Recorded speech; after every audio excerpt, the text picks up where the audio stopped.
Hold on. Let's do this right. Ralph, you know me and you gonna fight for this one, right? Like, can we get the people what they want for once? Okay. Let's start that over, okay?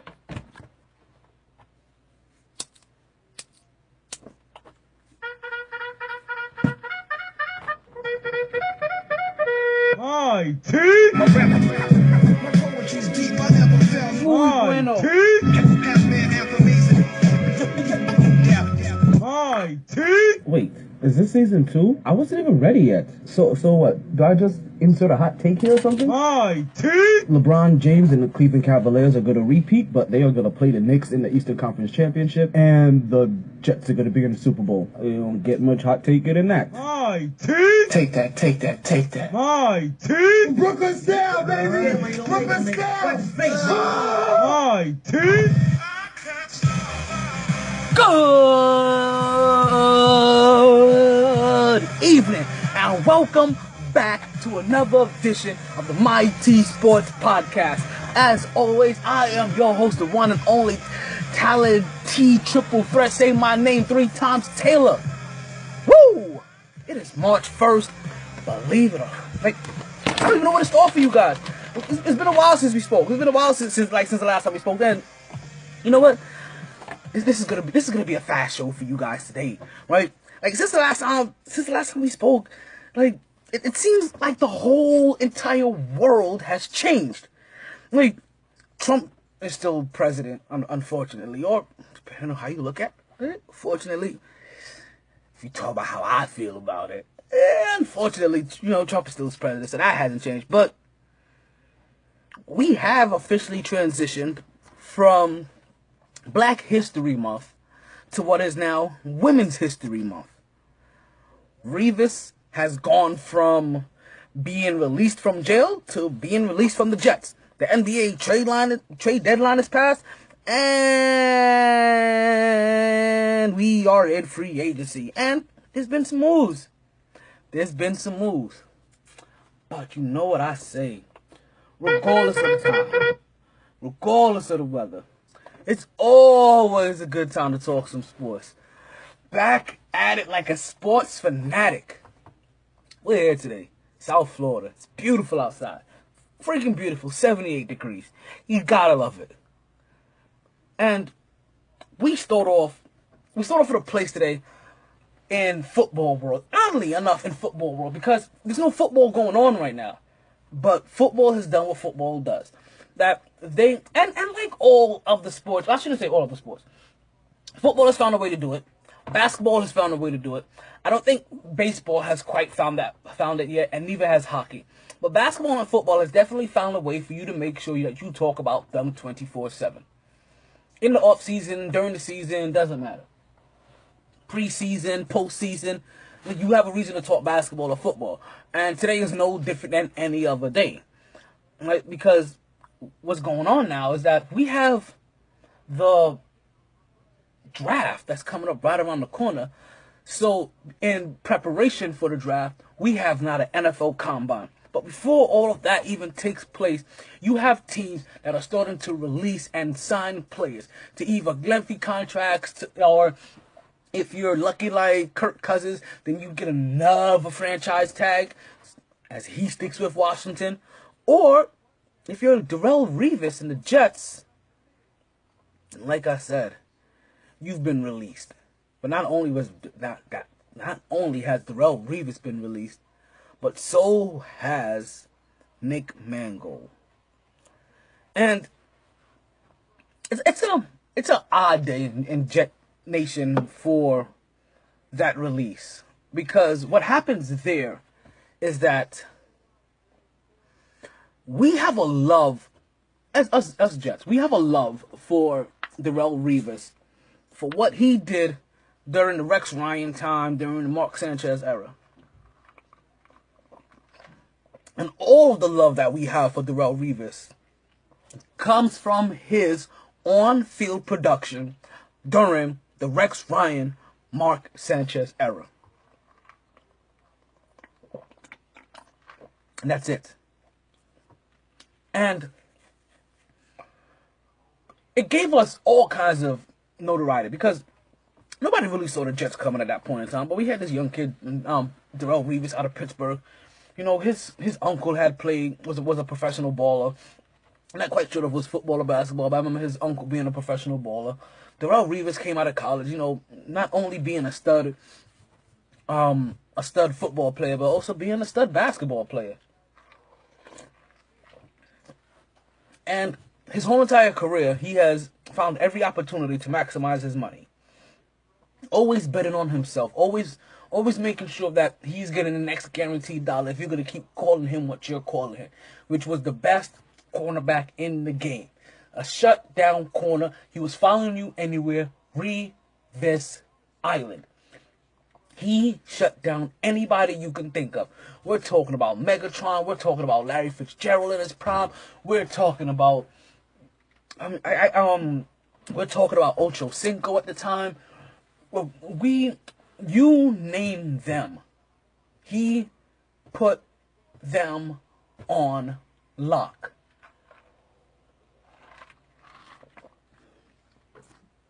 So, when the Jets wouldn't match his offer, and he went to the New England Patriots, we knew full-heartedly that he was going to get a ring there, because it's Revis. Right? Revis has just been looking for a quarterback his whole time. Revis was basically, in a sense, a poor man's modern-day Deion Sanders. Because what he basically ended up doing was tipping the scale to help a team win a Super Bowl, which is what Deion Sanders did in his heyday, when he was shuffling all over the place. So, when we saw I keep mentioning this, when we saw Darrelle Revis come back to New York, and he said, I'm willing to take a 5-year contract, it raised an eyebrow to me. Because this is a guy that has never signed more than a 2-year deal. Hasn't been willing to take it because he doesn't want to tie up himself for that long and not maximize his dollars. Now, all of a sudden, he wants a lengthy contract? Things that make you go, right? Well, that's definitely one of them. And in MyT fashion, like, so let's get this out here for you guys, right? So as we have that notice for any kind of breaking news, what we have in the background today is ESPN's own Cleveland versus Boston in the Garden. In the Garden. How would they say it in Boston? In Boston. In the Garden. Cavaliers are up 32-26. And we're going to talk about this new look Cavs later on in the show. So, because of what Darrelle Revis has done and his production, and like I said, and it raised his eyebrows, it made me wonder, why would you want to take this kind of deal when you've always done something for longevity? But he said he wants to be a Jet, took it because he wanted to be that guy as a Jet. He wanted to be remembered and treated and loved and revered as a Jet. Okay, so now he gets that. And now he's released today. And it brings up the question, who are the top 5 best Jets of all time, most beloved Jets of all time? However you want to run it. It brings up that. And it made me really wonder, where do I put Darrelle Revis when I think of all-time Jets players that I absolutely love? Right? And while Darrelle Revis may be the most that I was able to, while in the moment, brag about, be most braggadocious about, because he was also helping us win, because he helped us go to 2 AFC championships. There's still one guy I put ahead of him, because I'm going to wholeheartedly go from 1 to 5, because I think my number 5 is more shocking than who my top 4 is. Or even my top 3. So Darrelle Revis doesn't get the nod at number 1 for me, right? Because while I was able to brag about him live, he hasn't gotten my franchise the one thing that you want your franchise associated with, and that is winning an NFL championship. Well, not only did the Jets and this guy win an NFL championship, but he called it like Babe Ruth, and he was one of the most flashiest guys in history. Basically, if you want to picture Joe Namath, just think of an honest, living, walking, breathing, talking, wrestling, football playing Ric Flair. That was Joe Namath. Woo! Broadway Joe. My number one. Wholeheartedly my number one. My number two is obviously the guy that we've been talking about so far. Darrelle Revis. And that's because, yes, he wholeheartedly allowed me to brag about the Jets. He gave me something special to hold on to because for once, in a very few we had what's considered the very best cornerback in the league. I don't care about what Richard Sherman thought he was at the time. I don't care what Charles Woodson thought he was at the time. I don't care what Patrick Peterson thought he was at the time. It was wholeheartedly Darrelle Revis sitting at the top of that mountain. Nobody was doing what he was doing. Nobody. Because nobody was falling all over the field. Nobody was holding guys like Megatron that was averaging over 100 yards a game and 2 touchdowns to basically 3 touches and 58 yards. Nobody. Interceptions on his back, on his leg. Catching it like his name was David Tyree. So Darrelle Revis gets my number 2 nod. And just like I like the fact that I'm able to brag about Darrelle Revis being the top, the next person, he's going to go down as one of the best. Top 10, top 5, top 3, whatever, running backs of all time. And for me, it's more than anything, it's for what he gave the Jets. More than anything. And that was his all. Curtis Martin. Nobody that I can think of gave more as a Jet than that guy did. And yet my 4 and my 5 may still shock you that I have these guys rated this high. Believe it or not, they're 2 quarterbacks. Yes, in an era when Jets haven't had much sustainability in that particular position, I have 2 quarterbacks in my 4th and 5th pick. Surprisingly, like I said, 3 quarterbacks dominated this list. I wanted to put Keyshawn Johnson in here. It's because he was a great athlete, but he didn't mean much to me. But Chad Pennington did. And Chad Pennington was a good quarterback that kept the Jets relevant for a lot of years. And even though he couldn't go over the top of any defensive, you must remember Chad Pennington is going to go down as one of the most accurate quarterbacks of all time.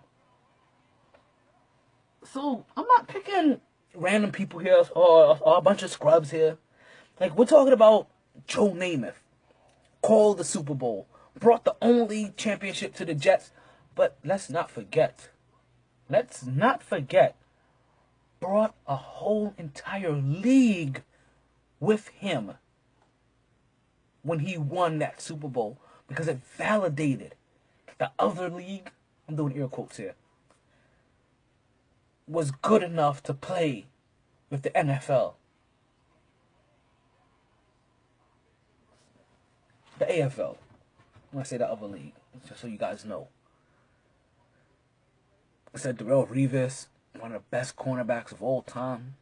Curtis Martin going to go down as, like I said, one of the top, currently right now, I think definitely like top 5 in yards, if I'm not mistaken. Right now as we talk. But we'll go down as one of the top 10 all-time running backs. Receiving yards, rushing yards, did it all, workhorse. And like I said, Taylor Pettigrew, one of the most accurate quarterbacks of all time.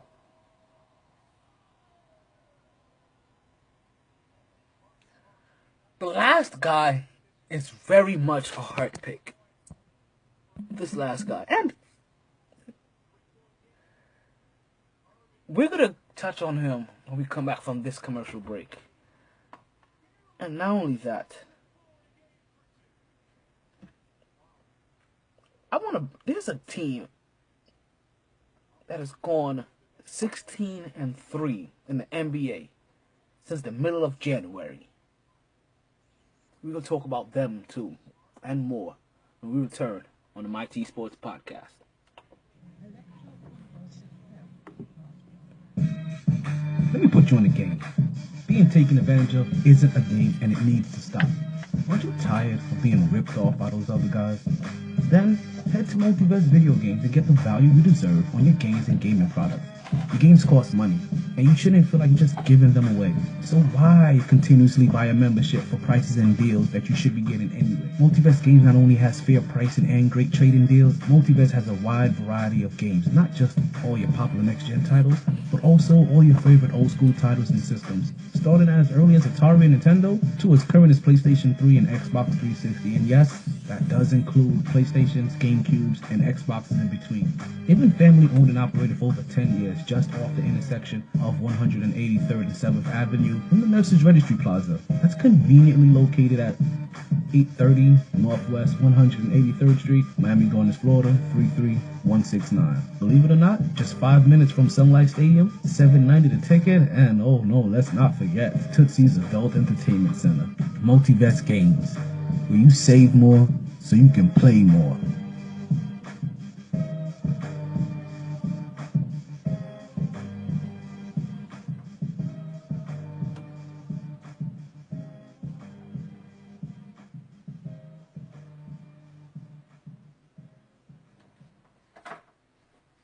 And we are back to the MyT Sports Podcast. I'm still your host, Talent T. Taylor.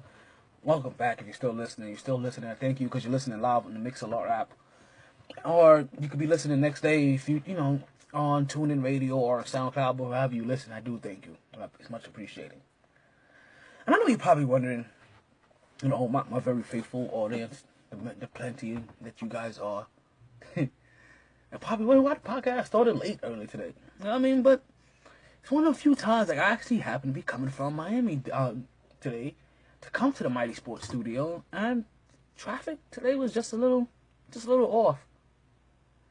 Couldn't actually get in here on time.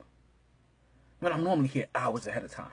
I had something going down in Miami real quick. Let's just be honest.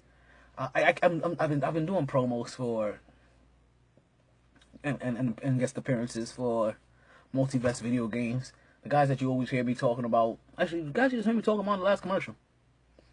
It's been Venom. I've been doing a lot of spots for them lately. So I've been spending a lot of time in that area. Around the stadium. There's a nice place down there called Stadium Burger. Or Stadium Diner. That place is good. Has a nice burger. If you're ever down here in Miami, Florida, you should come down here and try it. It's really, really good. But I digress. So, as we talked about so far, my top four, my last person when it comes to the Jets, because I remember we were talking about my top 5 Jets of all time, right? And top 5 athletes, top 5 producers, however you want to look, call, or describe it. Number 1, I had Joe Namath, the great Joe Namath, that brought the AFL with him when he called the Super Bowl win, as if he was walking off like Babe Ruth to win the third Super Bowl and the third Super Bowl and the only championship that the Jets have in history. As the great Joe Namath, who wasn't that much of a quarterback, but did his job, won games. Darrelle Revis is going to go around one of the best cornerbacks of all time. Curtis Martin, that is currently listed as one of the top 5, not top 10, not top 3, producing running backs of all time. And then we have Chad Pennington is one of the most accurate quarterbacks of all time. So then you wonder, when I have all of these of all time, who can I possibly have in my top 5? And I said it's going to throw you for the proverbial loop that I said it's going to throw you for. And folks, that is Vinny Testaverde. You could gasp, you can wonder, you try to figure out.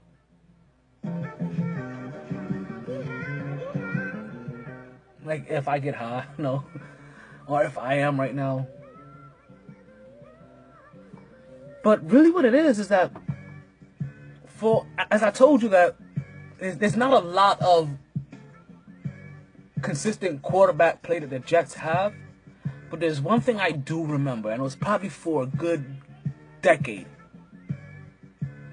And that was that Vinny Testaverde always managed to come back from whatever he was doing. He'll be on the couch. He could be playing for another team. He could be an analyst. He could be kayaking somewhere. He'd be climbing the Himalayas. The Jets will have an injury, and Vinny Testaverde will be there to start that very next game for us. Didn't even have to be on the roster. Vinny Testaverde was our always penciled in backup quarterback that we didn't even have to put on the roster. We just had to wait for our guys to get injured or something to happen, because Chad Pennington always had that shoulder injury because he was always trying to overthrow balls for more than he had to. And at the end of the day,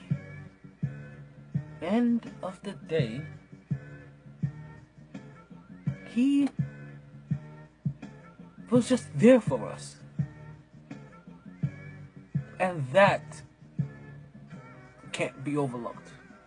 I have Vinny Testaverde, so here goes my top 5. Joe Namath is Darrelle Revis at number 2, Curtis Moore number 3, Chad Pennington number 4, and Vinny Testaverde number 5. Right? And with that said, right, as I told you that the Jets have done their releases, and everybody has done their releases, and people are signing players to whatever sort of contracts that they feel that they deem necessary right now, and the NFL Combine is here, right? And like I said, the draft is around the corner, and all 3 New York teams are having quarterback talk. All 3. While the Dolphins are making what seems to be smart move. What am I talking about? I'm talking about simply this. Now, simply what I told you. The Jets right now have Ryan Fitzpatrick as a quarterback, right? So, automatically right there, let's say there's a need. But the thing that's throwing me off to the loop is that for what most people have said, what I've said, which is pretty much the truth. Outside of Eli Manning's 2 Super Bowl run years, there's nothing spectacular about an Eli Manning season that you can remember ever. Like, he is really one of the most memorable quarterbacks of all time. And he has 2 Super Bowl rings. And they are wondering in New York right now. And I don't know if they're going on in New York. And when I say they're wondering in New York, I'm not saying the team. But the buzz in New York is that they are wondering if they should start prepping for Eli Manning's fall off, for his inevitable decline. That if you should get rid of him now, if you're able to get back serviceable assets. And one of those serviceable assets that are kind of out there being talked about, bear with me a second, we're going to do a quick mic adjustment. Right, we're going to bring this over to me a little so I can just lounge a little bit more for you guys. So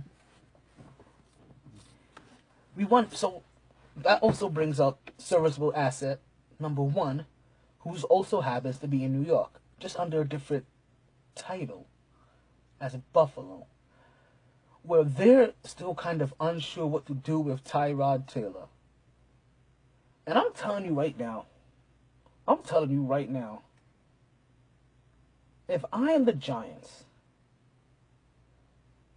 and Tyrod Taylor is available, I just may go out and get Tyrod Taylor. You pair up Tyrod Taylor with Odell Beckham Jr. Basically, everything that Buffalo was imagining that Tyrod Taylor was going to be with Sammy Watkins, but Sammy Watkins can't stay healthy, he'll be that and more with Odell Beckham Jr. And they will be the dynamic New York Football Giants. If that happens. But that won't happen. Because the Giants are not going to get rid of exactly the person that I told you he was. The reliable, 2-time Super Bowl winning Eli Manning. And when I say reliable, I'm not talking about consistent, as in he always has very good consistent seasons. It's just that he doesn't miss games. So he's very reliable. You know what they always say, the best ability is availability, and he makes sure he is available. So, Tyrod Taylor. Buffalo Bills quarterback Tyrod Taylor is a very interesting commodity to me.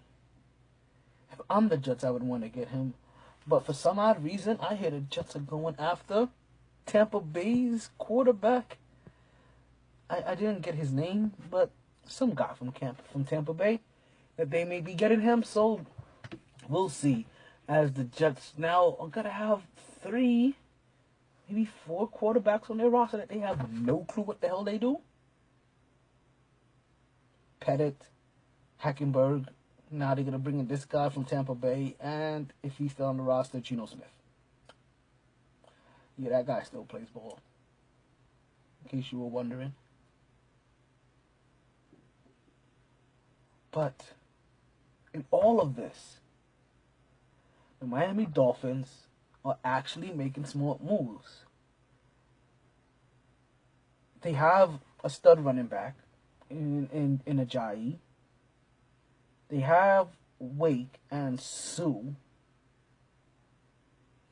If I'm not mistaken, they have Landry as a wide receiver, who's a stud.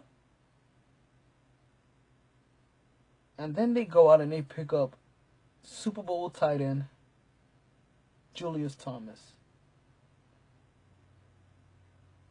who is definitely much so a nice big target that knows and likes to receive that ball.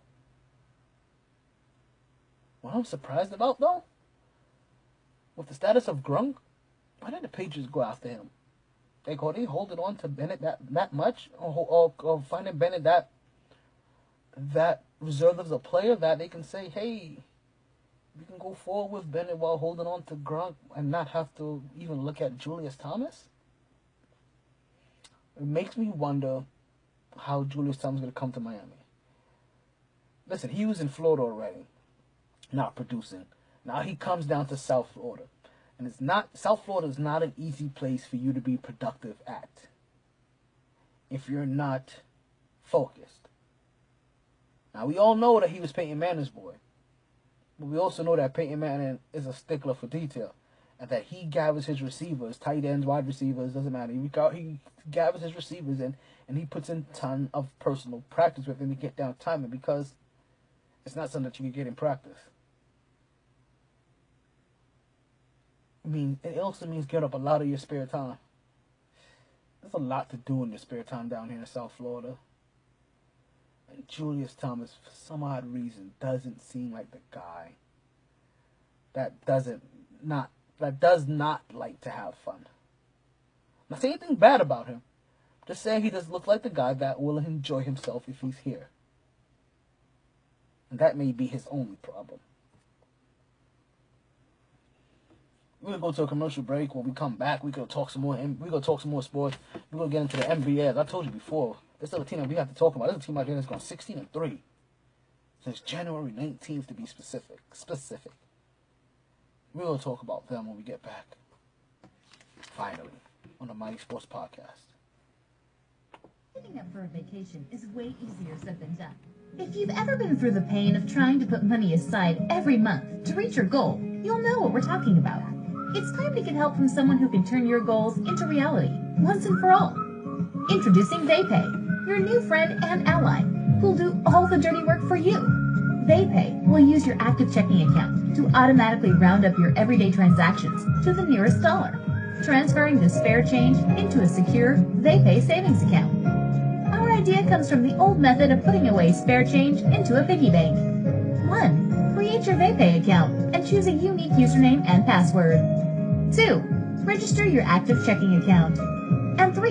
Continue to use your debit card as usual and let us take care of the rest. Get in touch with TheyPay today to find out more. Save up for any vacation or special event. 1 penny at a time. TheyPay, now available on App Store. And we are back to the Mighty Sports Podcast. Thank you if you're still listening. I'm still your host, Alan T. Taylor, the one and only. So, we last, before we go to the break, right? I told you about, there's a team out there that's definitely gone 16-3 since January 19th. And this team, I don't know if I want to talk about them yet. This team isn't one of my favorite teams to talk about, but there's no way to keep ignoring them anymore. As they very, very slowly keep creeping themselves up the ladder. And in a few more games, they will find themselves in that 8th spot. They're only one game or one spot away from it right now. A couple games behind. But only one spot back. So, when we last left off, right? As I told you, in basketball, it was right before the extravaganza of what is going to be called the NBA All-Star Weekend, right? And part of the reason why you wonder, like, hey, you know what, should I probably have been back a little bit sooner to talk since then, because, hey, it was the NBA All-Star Weekend, you love basketball, you're a basketball fan, this is what you do. But instead, here you are like 10 days later, and bam, finally a word. But you know what, because of lackluster, I'm not going to lie to you, NBA All-Star Weekend lackluster. And I don't want to say in all areas, just in the parts that draw the biggest crowd, I believe. Which I think for us still is kind of the slam dunk contest. I don't know, and I don't know if the slam dunk contest isn't what it used to be anymore to kids. Now, listen to me, to kids. But to the younger generation, I don't know if it's that anymore, because they're not getting what I think I remember getting from the slam dunk contest. Like, I remember bangers and names being there consistently every year.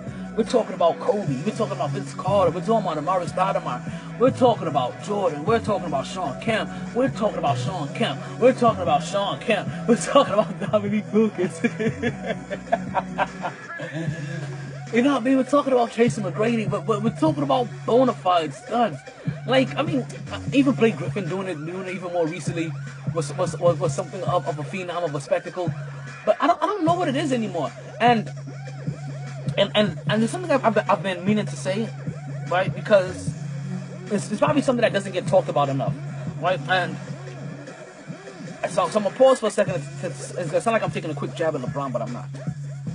I know what you think. Oh, here we go again. But not for nothing. And I have to check my records to see if he's ever been a part of this.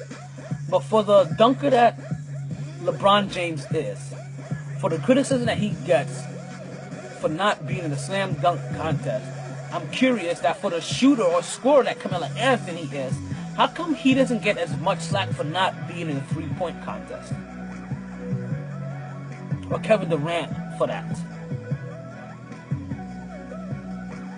Like, because I do remember the sharpest of the sharpshooters or the scorers or whatever being in that three-point contest, the Reggie Millers, the Rip Hamiltons, the Mark, like even like the Mark Prices, whoever. I remember being there, and you know, I think even Glenn Robinson and a bunch of other guys. So it makes me wonder that for a guy that's in the same draft class as LeBron James, that is revered as a prolific scorer all around, has a sweet shot, that when you see him play an Olympic game, like he has one of the best, most three-point games that you can possibly think of, and yet nothing when it comes to that three-point contest.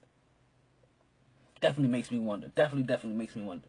So, not to get too far sidetracked, the slam dunk contest to me lacked luster, and you had your names that you may have recognized, like Aaron Gordon, because he was in there last year, came runner up. You had DeAndre Jordan that's been known for banging on backboards, and I guarantee you, if this was 20 years ago, DeAndre Jordan would have broken a couple of backboards already. We have Glenn Robinson, that is only known in name alone because of his legacy from his father, the big dog, Glenn Robinson. And also Derrick Jones, the guy that's barely has been in the NBA, but because of what he's done on the YouTubes and what he's done in college and in high school, bam, he got the nod because he was hoping he was going to bring out something phenomenal. And what this ended up happening is that the two biggest names here were gone immediately. Aaron Gordon, who couldn't complete a dunk, and DeAndre Jordan, that's basically the same thing. And listen, Aaron Gordon, as they said, he was a little injured, looked a little hobbled, looked something. They said Aaron Gordon just didn't have it. Glenn Robinson, it basically ended up being a slam dunk contest between Glenn Robinson and Derrick Jones. And for the love of me, for the God of me, like, what I really want, like, what I really want is for them to really just go back to dunking. Like, I want them to go back to dunking. Like, no bounces, no lobs. Like, just jump over shit. Sorry. Like, that's what I really want to see. Like, Nate Robinson jumping over Dwight Howard. Yes, I want to see that. You know what I mean? Glenn Robinson or Derrick Jones jumping over those three people. Yes, I want to see that.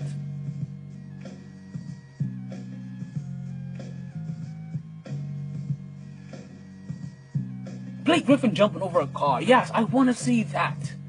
But these props, I love the fact that Aaron Gordon decided to bring in a drone. But dude, you got mad hops. Show it. You can soar through the sky. Show it. As much as we like this athleticism, we like this all this other stuff, you know what we want to see you do? We want to see you glide and then finish with power.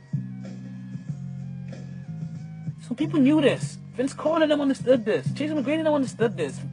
Jordan Dominique, they understood this.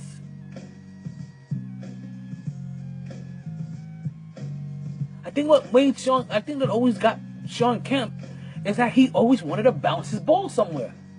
No homo. Or pause.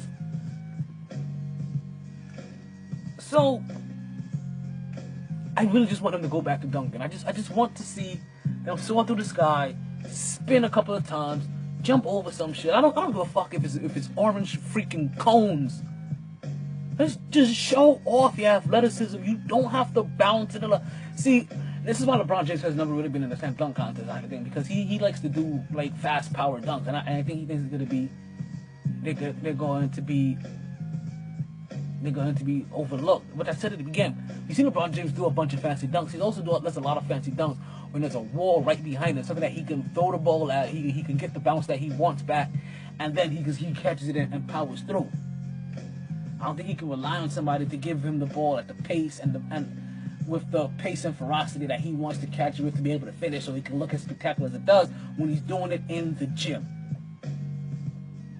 by himself or with teammates. Well, you know what I mean. Not in front of millions and millions of people. Not like I said that I think LeBron James has a problem performing in front of millions and millions of people. I'm just saying that he does it in seclusion more than out for the public consumption.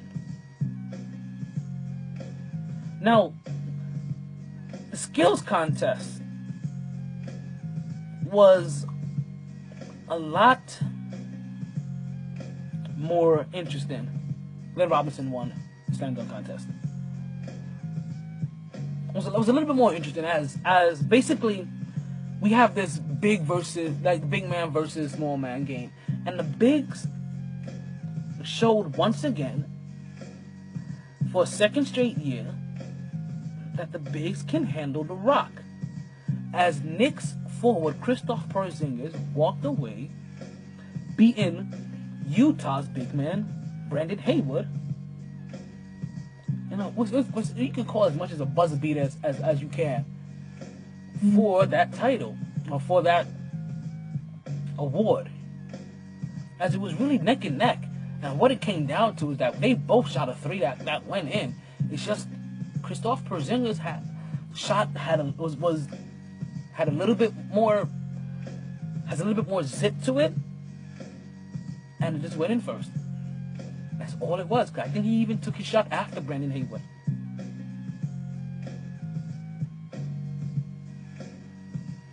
The Rising Star game, right? The Rising Star Challenge, the world versus whatever, world versus US, would see Jamal Murray come away with player of the game, and Anthony Davis would be voted player of the game for the All-Star game. The Celebrity All-Star game this year, if I'm not mistaken, the winner of that MVP, I really almost forgot. I really have forgotten. But somebody did good work. But what was most interesting even about that is that at the end of the three-point contest, they wanted to find a way to raise money. And they tried to do this promo where they had Steph Curry take this half-court shot. And when it came down for it, and all of the marbles look, Stephen Curry could not hit that shot. And I was like, wow, this is more embarrassing than blowing a 3-1 lead in the finals.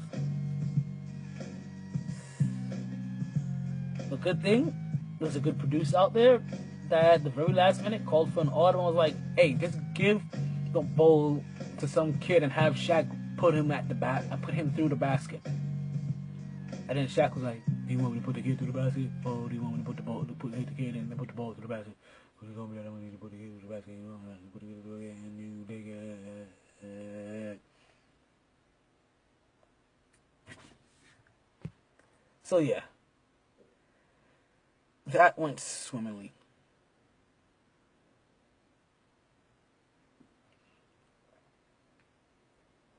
And I said Anthony Davis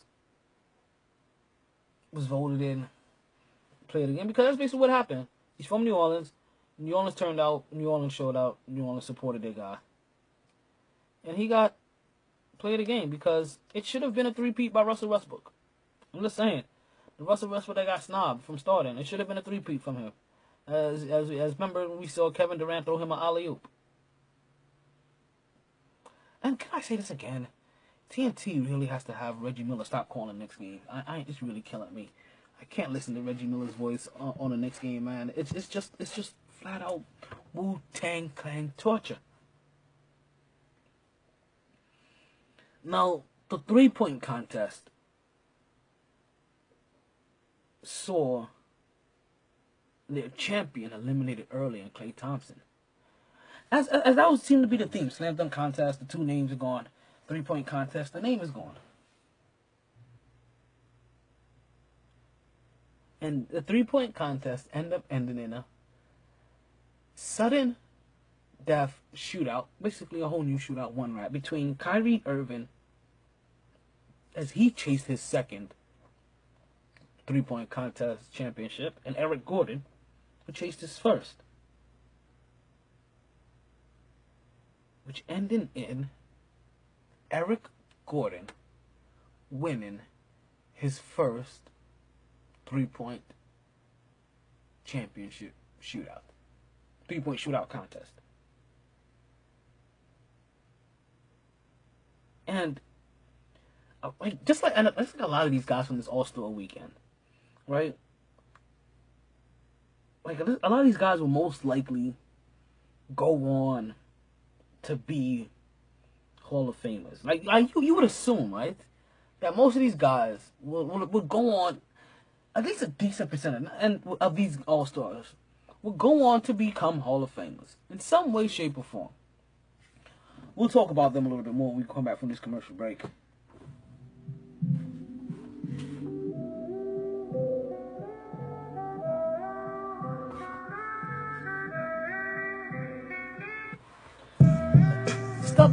to figure out what to do on a Friday again, well, stop worrying, stop thinking, and head to Capone's nightclub in downtown Fort Lauderdale. This is where you'll find DJ Scepter mixing in the lounge room, so you can start dancing and start drinking. I understand you may be an introvert. You can start drinking, so you can start dancing, but whatever you do, you make sure you do it with DJ Scepter. This is every single Friday from 10 p.m. to 4 a.m. Ladies, you bring your sexy. Fellas, you bring your swag. It's going down at Capone's. But listen, there is more. Trying to figure out what to do on a Wednesday? Then why don't you find DJ Scepter at O'Malley's? That's from 10 p.m. to 2 a.m. That's O'Malley's on 441. That's between Coconut Creek Parkway and Royal Palm Boulevard. Oh no. Keep wondering, what about Thursdays? Well, guess what? DJ Scepter is at O'Connor's. And that is from 12 p.m. to 4 p.m. on a Thursday. Listen, DJ Scepter is playing everywhere that you want to be. I'm talking birthdays, weddings, bar mitzvahs, quinceañeras, bachelorette parties, Mardi Gras, Cinco de Mayo, Fat Tuesdays. DJ Scepter puts a royal touch on everything. And for reservations, all you gotta do is go to bookings at djscepter.com. That's BOOKINGS at djscepter.com. Name it like Boo Kings.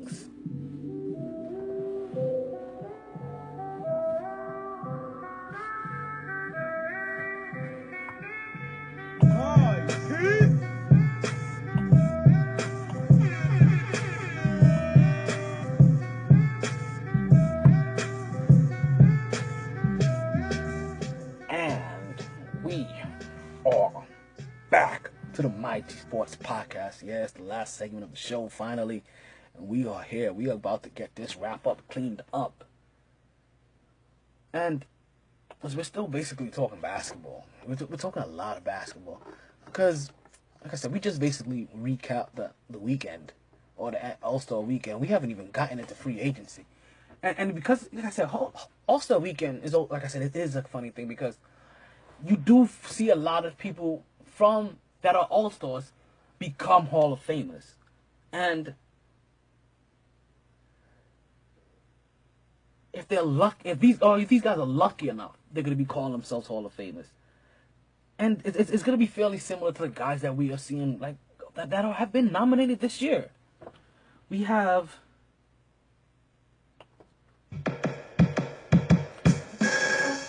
candidates for the Hall of Fame this year.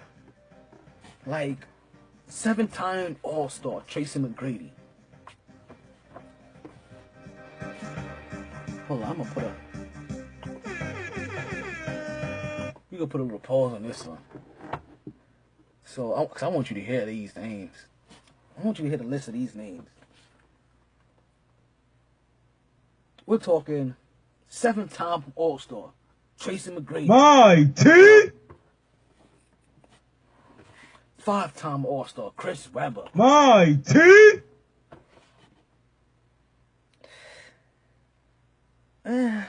Okay. I guess I'll give this guy his props, even though I don't know why he's gonna go into the Hall of Fame. 5-time All-Star Tim Hardaway. 3-time All-Star Kevin Johnson. MyT! 4-time All-Star Mark Price. MyT! 2-time All-Star Glenn Robinson. Yeah, Glenn Robinson that we was talking about earlier today, his son in the slam dunk contest. Yes, that big dog is going into the Hall of Fame. MyT! 1 All-Star Steve Smith, only been there once for Steve Smith, yes. MyT! And 4-time All-Star and about 4-time Defensive Player of the Year, and also consistently on the all-time defensive team, big dog. The biggest dog of them all, really. Big Ben Wallace. MyT! But they're not the only ones to announce a Hall of Fame class this year, as we also see WWE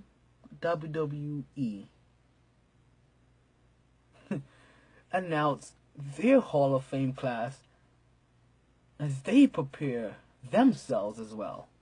What are they preparing for? Hall of Famer, or soon to be Hall of Famer, Kurt Angle. Other inductee, the Rock and Roll Express. Basically before the Rockers were the Rockers, there was a tag team out there that came out rocking the music, that had great charisma, had long blonde hair, and was flowing all over the place, called the Rock and Roll Express. Holla, holla, holla, my boy and yours, Teddy Long, the multi-manager GM of SmackDown. Diamond Dallas Page. Bang! DDP himself. The Glamazon. Beth Phoenix. Let's just name a few so far. That's basically, like I said, WWE, they get ready for their mega event. Their biggest day on April 2nd. WrestleMania. And with all that passed, right? Because like I said, we're getting sidetracked with these Hall of Fame talk. Basically, what happens next is that we came into the trade deadline for the NBA. And there were a couple of moves. That you thought may or may not have helped teams. But you can definitely see the potential. Biggest trade of them all was the fact that DeMarcus Cousins was traded from the Sacramento Kings to the New Orleans Pelicans for peanuts. And I don't want to be totally disrespectful and call Buddy Hield and picks or future consideration peanuts, but does anybody here outside of me know who Buddy Hield is? I didn't think so. I gave you time to fun, think and pause. The only reason you may have known who Buddy Hield is because you were paying very much attention to the draft last year. Maybe you were a team like the Knicks that you were probably thinking of that maybe you were going to get a point guard early or one of them top picks, so you possibly had Buddy Hield scouted. Maybe you could have been one of those people. Maybe. But for the most part, I'm like, I don't know. Peanuts. Now, the thing that gets me about that trade is that I don't understand how does that, like, I understand how that can help New Orleans if it all works, but how does that help Anthony Davis stay healthy?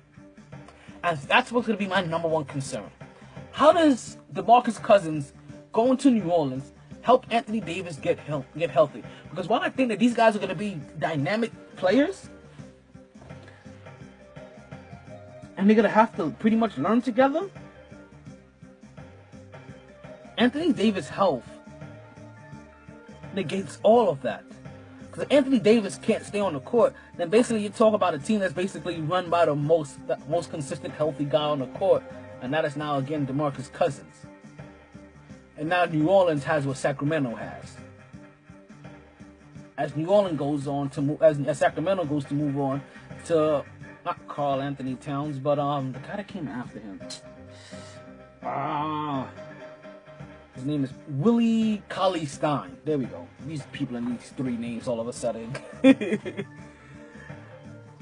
So they get to go for Willie Cauley-Stein. So that's a plus for Sacramento in a sense. Nelson Norrell gets moved from Philly to Dallas. As Philly keeps Okafor and they keep Embiid. But the same thing I was kind of worried about when I'm worried about Anthony Davis, kind of what just happened to Embiid. He kept Embiid, and Embiid is injured. Again, as in his 5th season now, he was one of the top candidates for Rookie of the Year. Just saying.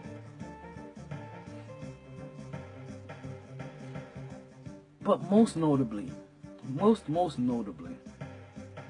the fact that the Knicks did nothing at the trade deadline. And it's not the fact that they didn't try to do anything, it's just that they ran about it all wrong. Phil Jackson somehow, for 3 years on the job, didn't realize the sense of urgency that it takes or the time frame that it takes to make sure that you get a deal in, so that you can try to get things passed within a reasonable time to make sure that other things and workings can get done. Phil Jackson as a GM has been a mess. Like listen, he's bringing a coach and he's trying to bring a style in here, but he is just handling everything front office wise horrifically. And he needs to hire somebody to do that day-to-day stuff while he builds his philosophy that he keeps saying that he wants to build here.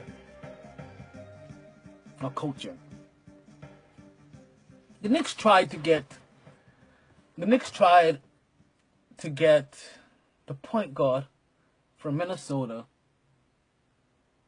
Ricky Blonde, as we call him, or they call him in Spaniard, Spain country, Spain.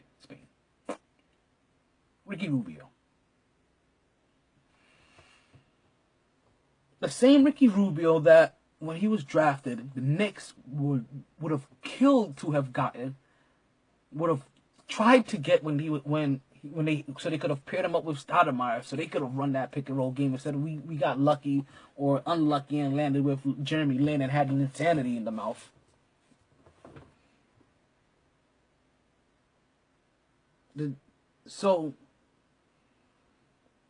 The Knicks had an offer for Derrick Rose, a score-first point guard that thinks about me, in exchange for Ricky Rubio, a pass-first point guard that thinks about the team. And you're trying to help develop Kristaps Porzingis while also a piece to Melo. And you're telling me that the point guard that is gonna pass up that ball to Melo, but also find ways to get Porzingis open, is not the guy that you want. And I understand that he doesn't get to the rim as well as Derrick Rose does, but he doesn't mean that he does not get to the rim. I'm just saying. Knicks had a chance to get Ricky Rubio, and they whiffed on it because they botched the deal, basically. So the Knicks get nothing. And the trade deadline comes and goes. And now the NBA free agency begins. And this is where things begin to get a little bit interesting.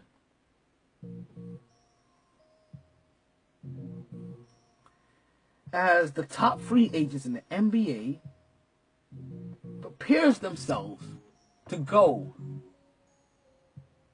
to either the Golden State Warriors or the Cleveland Cavaliers.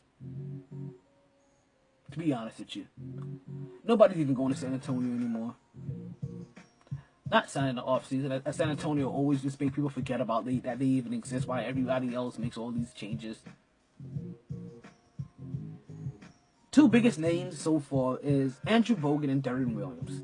And I'm going to say it now before it gets misconstrued in any other way, shape, or form. LeBron James is going to repeat as champion with the Cleveland Cavaliers.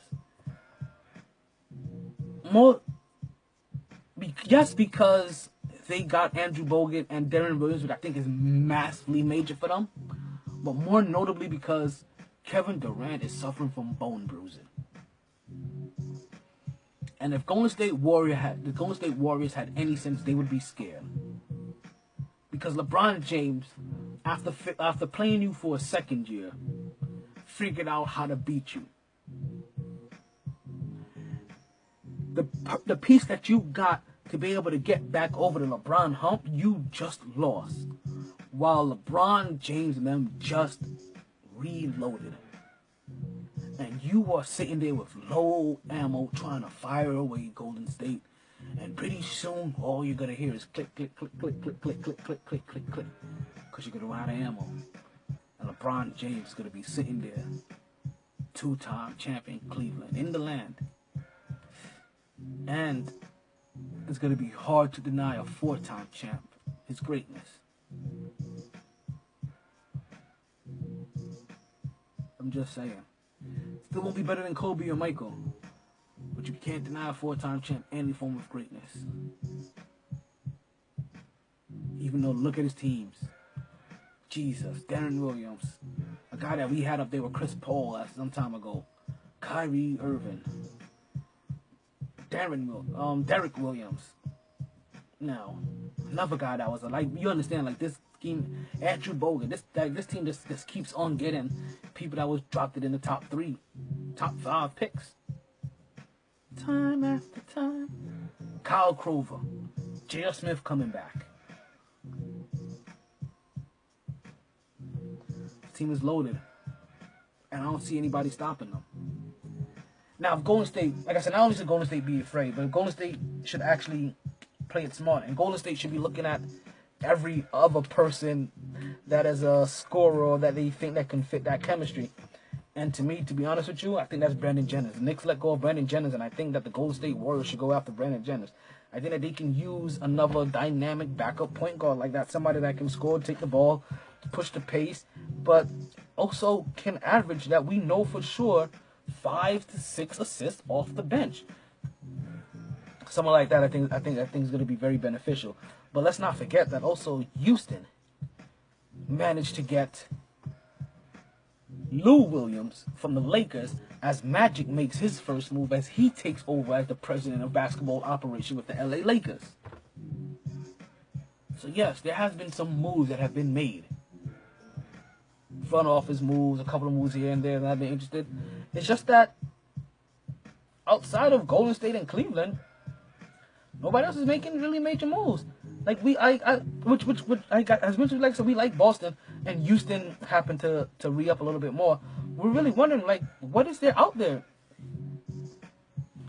Because even though while the MVP race may look like there's a bunch of competitors, that's not what the NBA championship looks like. Which we're not worried about. Listen, I'm ready for these guys to go up and face each other, but I don't want to see Golden State go up against Cleveland without Kevin Durant.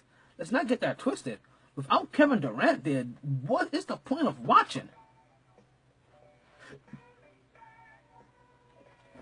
And I don't know. I think we may end the show here. I think next week we may talk about this MVP race. But if you want to look at my current 5 MVP candidates, then head on to my social media page on Facebook, the MyT Sports page. MyT, that's MYT Sports.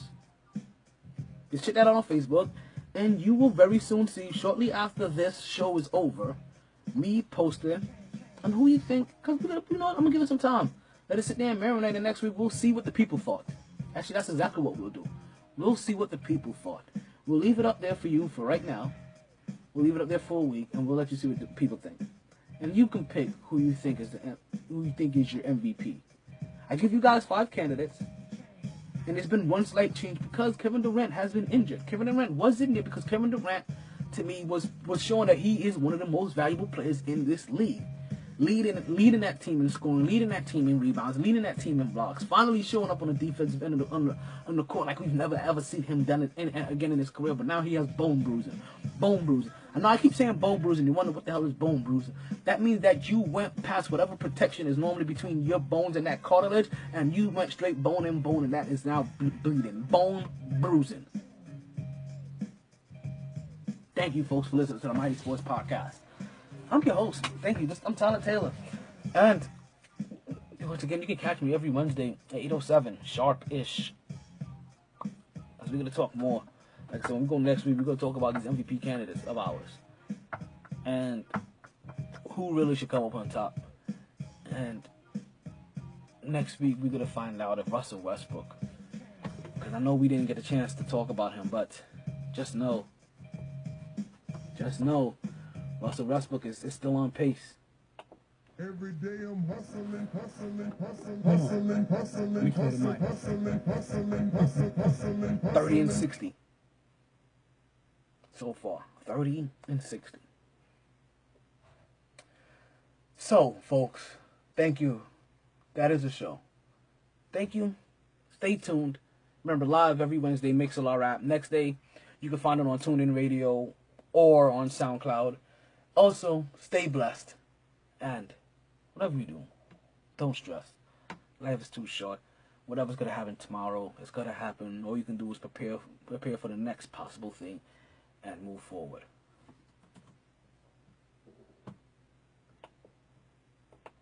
Sorry, boys. All the stitches in the world can't sew me together again. Lay down. lay down. Always knew I'd make a stop there. But a lot later than a whole gang of people thought. Last call for drinks. Bars closing down. Sun's out. Where we going for breakfast? Don't wanna go far. Rough night. Tired, baby. Tired. MyT.